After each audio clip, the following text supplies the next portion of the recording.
তবে এই ঠকার থেকে জিততে পারি তার একটা পন্থা আছে, একটা পথ আছে। প্রতি গৃহে গড় সুখে শ্রীহরি মন্দির, গণ্ডি রেখা আঁকিও না ওহে ধর্মবীর। গণ্ডি আঁকিও না, সীমা রেখা টেনো না। ভারতের সংবিধান, ভারতের ইতিহাস এখনো সাক্ষী বয়ে চলছে। কত কত মন্দিরে আমাদের প্রবেশ অধিকার নাই, হেও মনে করে।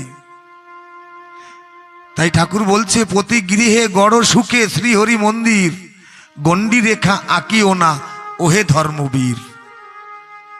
মন্দিরের দ্বারদেশে সোনালী অক্ষরে এই বাণী লিখে রেখো সযতন করে। বাইরে যে আমরা মন্দির করি, ঠাকুর ওই মন্দিরের কথা বলেনি, ওটা একটা আলাদা অর্থ। এই দেহ মন্দিরের দরজা হলো এই মুখখানা। মন্দিরের দ্বারদেশে সোনালী অক্ষরে এই বাণী লিখে রেখো সযতন করে। সবার তরেতে খোলা এ মন্দির দ্বার, অবিশ্বাসী হিংসুকের নাহি অধিকার।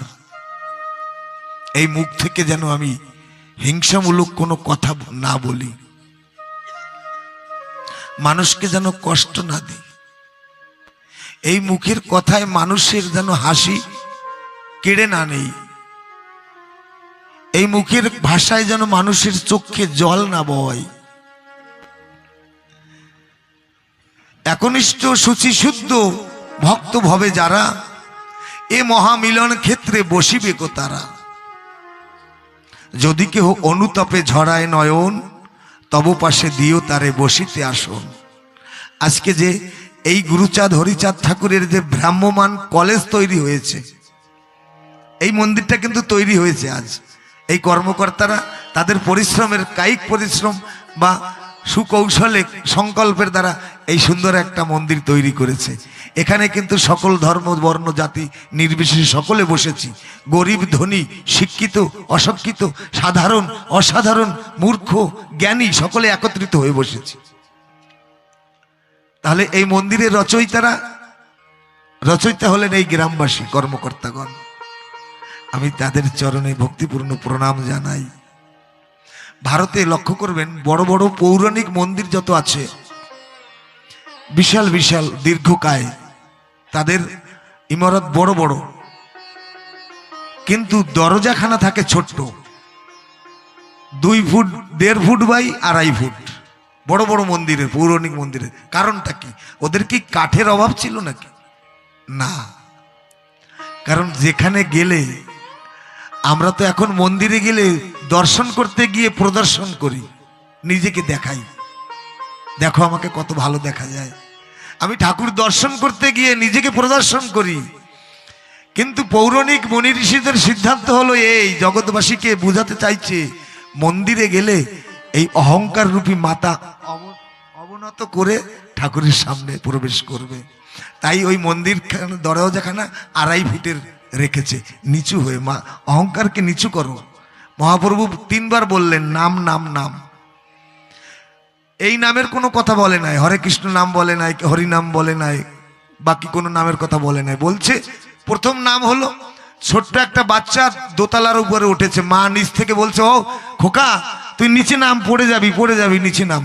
মহাপ্রভু প্রথম বললেন নাম, আগে অহংকারের আসন থেকে নিচে নাম, তারপরে নিবি নাম। তাই এই মন্দির তৈরি করেছে। তবে এই মন্দিরের দরজা কিন্তু বড়, সকলে গর্ব করে এসেছে। এখানে হিংসা নিন্দা নাই, হিংসা নিন্দা কলুষিত কূটনীতি কিচ্ছু নাই। সরল প্রাণের মানুষ। মায়েরা শূন্য স্বর্ণ কলসি যেমন নিয়ে যায় যমুনায় জল ভরতে, তেমনি স্বর্ণ গাগরি নিয়ে মন সাজিয়ে এসেছে। এই আশা করে সুন্দর সুন্দর মণি রত্ন রূপী হীরা মাণিক্য রূপী হরিকথা কৃষ্ণ কথা এই স্বর্ণ কলসি ভরে, দেহরূপ ঘট ভরে বাড়ি নিয়ে যাব আঁচল বেঁধে। তাই এই মহামিলন ক্ষেত্রে বসিবে তারা, যদি কেহ অনুতাপে ঝরায় নয়ন, তব পাশে দিও তারে বসিতে আসন। বিশ্বপ্রেম অশ্রু দ্বারা গড়ায়ে মন্দির, হিংসা দেশ ভুলে গিয়ে নত করো শির।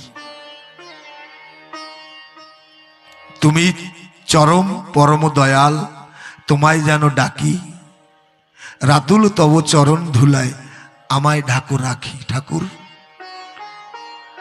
আমি তোমার চরণ ধুলার তলে দিয়ে আমাকে ঢেকে রেখো।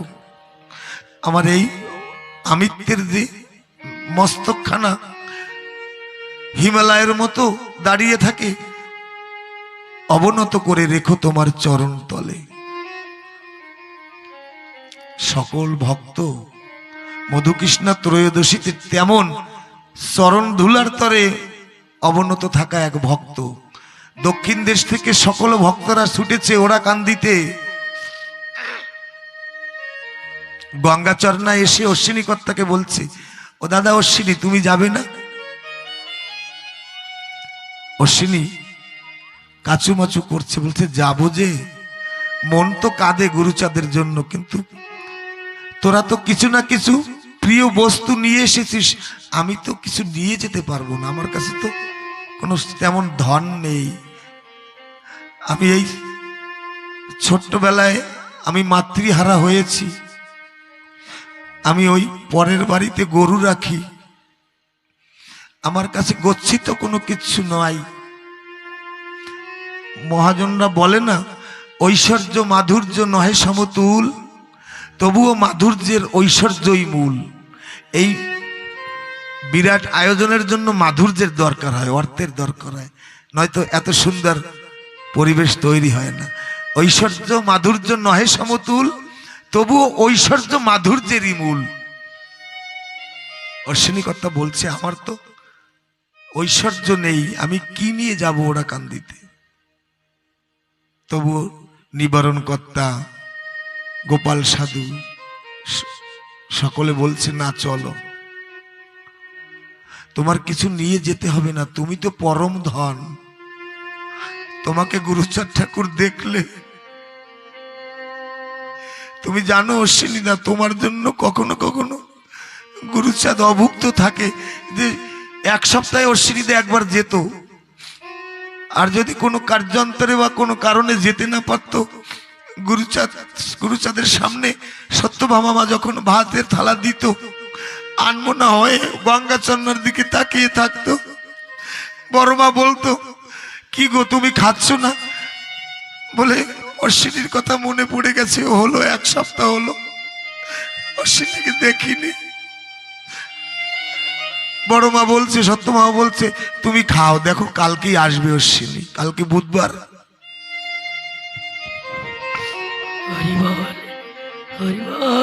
ভগবান কেমন শিশুবৎ হয়ে যায় ভক্তের ভক্তি ডোরে।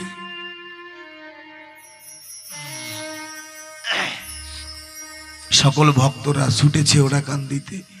রামদিয়ার বাজারে এসে সবাই ঐশ্বর্য দিয়ে, পয়সা দিয়ে গুরুচাঁদের জন্য মনোলোভা খাবার কিনছে,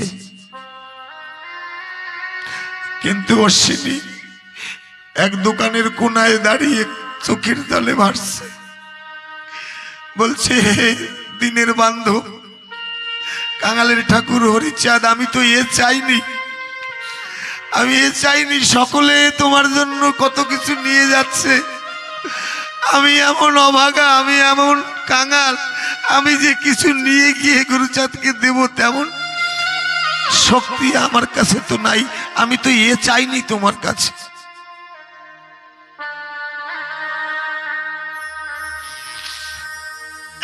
মনের দুঃখ গাঁট বেঁধে চলছে। যেতে যেতে আমরা যে ভগবান শব্দটা উচ্চারণ করি, এই চারটা অক্ষরের চারটা আত্মকাহিনী আছে।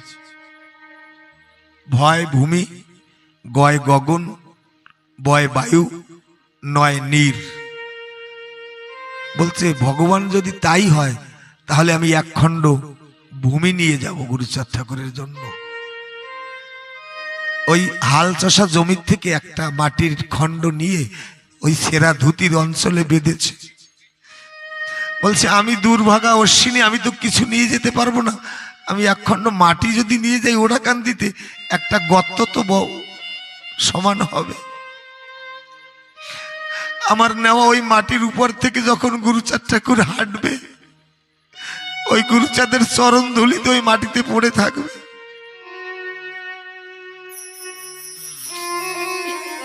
হরিবল হরি হরিবল। ওই ভেবে চলছেন আর মুখে হরি বলছেন। বলতে বলতে ওড়াকান্দিতে যখন প্রবেশ করেছে, সকল ভক্তরা গুরুচাঁদের গদিঘরের সামনে সম্মুখে দাঁড়িয়েছে। অশ্বিনী কর্তা লজ্জায় নিজের কাছে নিজে হীন হয়ে যাচ্ছে। বলে আমি কি মুখ নিয়ে গুরুচাঁদের সম্মুখে যাব? মন্দিরের পিছনে গিয়ে ওই মাটির ঢেলাটাকে জড়িয়ে ধরে কাঁদছে। সবাই কত কিছু গুরুচাঁদের জন্য নিয়ে এসেছে, আদর করে দিচ্ছে, গুরুচাঁদের কৃপা নিচ্ছে। আমায় কি দিয়ে তার কাছে কি নেব? আমার গুরুচাঁদ ঠাকুর গোপালকে ডেকে বলছে, ও গোপাল, তুই সুদূর লক্ষ্মীখালি থেকে এলি, পথে আমার অশ্বিনীর সঙ্গে তোর দেখা হয়নি, ওকে নিয়ে আলি না? সাধু মশাই বলছে, এসেছে বাবা, সঙ্গে এসেছি, হয়তো কোথাও গিয়েছে। গুরুচাঁদ ঠাকুর বলছে, না, যে মানুষ আমাকে জীবন যৌবন অর্পণ করেছে, যেদিন পদে শরণ নিয়েছি, সেই দিন হতে এ জীবনে মঙ্গলে আছি, একবার দেখা পেলে প্রাণে বাঁচি, ওদিনের এই নিবেদন পদে যাচ্ছে। সেই মানুষ তো আমাকে ছাড়া থাকতে পারে না। তোরা বল, আমার অশ্বিনীকে কোথায় রেখেছিস? গুরুচাঁদ ঠাকুরের মন উচ্চাটন। গুরুচাঁদ ঠাকুর বলছে, সকলে সকল কিছু দিচ্ছে। গুরুচাঁদ ঠাকুর বলেন, আজকে তোদের খাবার আমি কিছু গ্রহণ করব না। আমার অশ্বিনী যদি আমার জন্য কিছু আনে, আমি তাহলে অশ্বিনীর খাবার আমি খাবো। গুরুচাঁদ ঠাকুর ওই গদি ছেড়ে উঠে মন্দিরের পিছনে গিয়ে দেখে আমার অশ্বিনী দু বাহু তুলে বাবা হরিচাঁদ, বাবা গুরুচাঁদ বলে চোখের জলে ভাসছে। গুরুচাঁদ ঠাকুর অশ্বিনীকে জড়িয়ে ধরে বলতে, অশ্বিনী, আমার জন্য কিছু আনিসনি? ওই মাটির খণ্ডটা লুকাচ্ছে। বলে, না, তুমি জানো না, আমি তোমার এই বাজারে আমি সব থেকে কাঙাল, আমি দিনদুখী, আমি কিছু আনতে পারিনি তোমার জন্য। বলছে, না, কিছু তো আনেছি। আমার মন বলে তুই কিছু এনেছিস আমার জন্য, কই দেখি। আমার গুরুচাঁদ ঠাকুর ওই মাটির ডালাটা যখন হাতে নিল, তখন পতিত পাবন দয়াল হরিচাঁদকে ডেকে বলছে, হো বাবা হরিচাঁদ, তোমার নাম যদি সত্য হয়, তোমার ভক্ত যদি পূর্ণ হয়, তাহলে এই মাটির ঢালাই এই মুহূর্তে যেন একখণ্ড মিশ্রিতে পরিণত হয়ে যায়। এই ডাক শুনে আমার থাকতে পারে কি হরিদয়াময়? তৎক্ষণাৎ হরি কৃপা করলো, ওই মাটির খণ্ডখানা মিশ্রিতে পরিণত হয়ে গেল। গুরুচাঁদ আসছে না, সকল ভক্তরা মন্দিরের পিছনে গিয়েছে। গিয়ে দেখে গুরুচাঁদ ঠাকুর ওই অশ্বিনীর ওই মিশ্রি খাচ্ছে।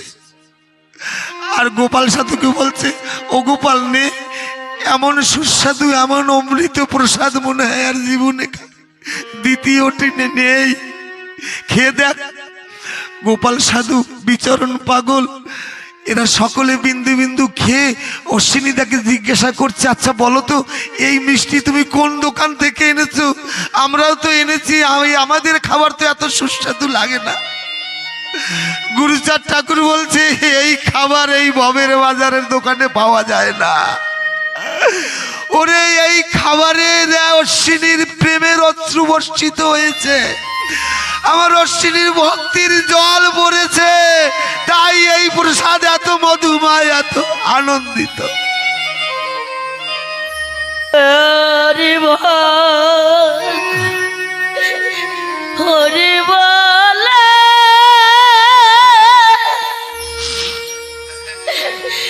আরে